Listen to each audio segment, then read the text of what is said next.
Good morning, my no makeup friends. This morning I want to talk to you about tears. Tears. Unending tears. Maybe they haven't flowed from your eyes, but I'm just going to take a guess that there have been times in your life when the tears at least flowed from your heart. And maybe that still continues.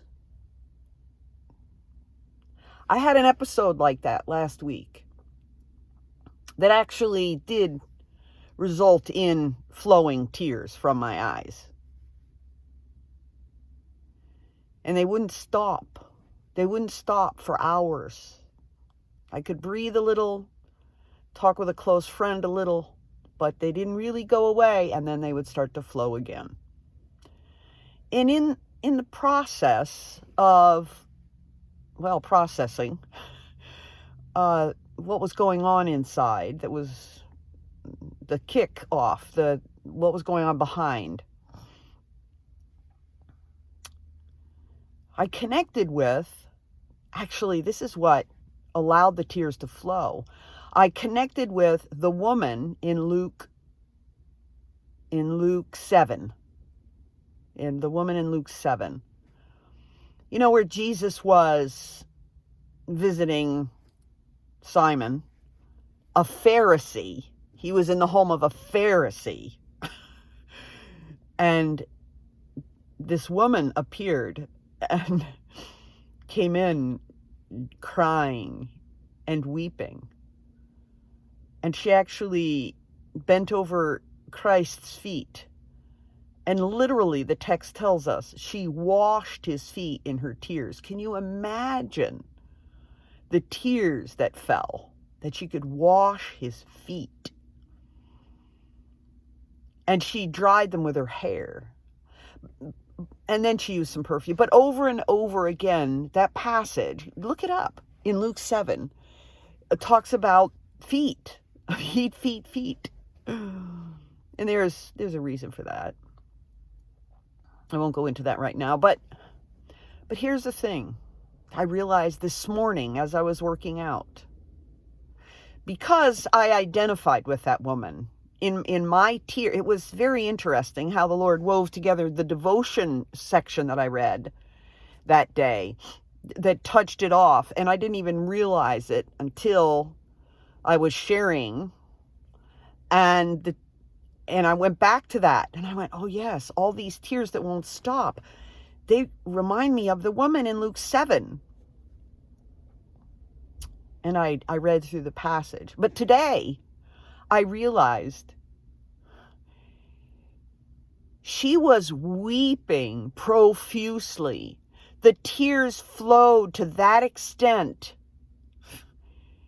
simply because she loved Jesus. Now, we don't know what the motivation was. We aren't her confidant in that. Had she heard enough to know that this was Messiah, and she just was so glad he was there? Was she mourning over her sin before such a holy man? A representative of God, at least, if she didn't understand his true identity. I mean, we don't know. Had she heard about his healings?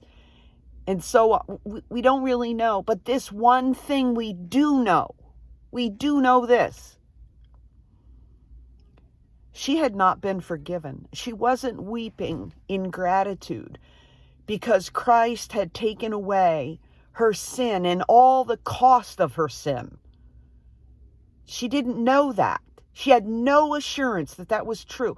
She was weeping and weeping and weeping, and made herself prostrate before him by his feet. She was honoring him by his feet.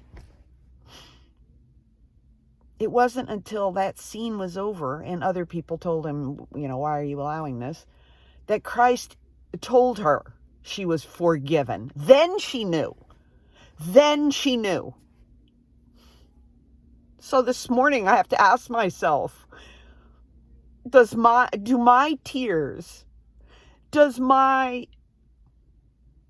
love for, yes, there's the word, Does my devotion, does my emotion toward Christ come from what he's done for me because he's forgiven me? Or does it come from my simple love for who he is?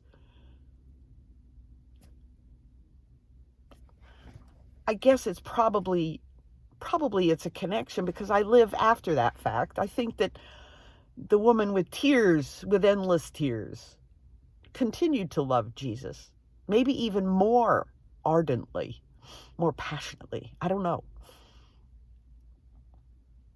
But I've been pondering that, and I offer it to you too. Where was that emotion coming from? It wasn't from forgiveness.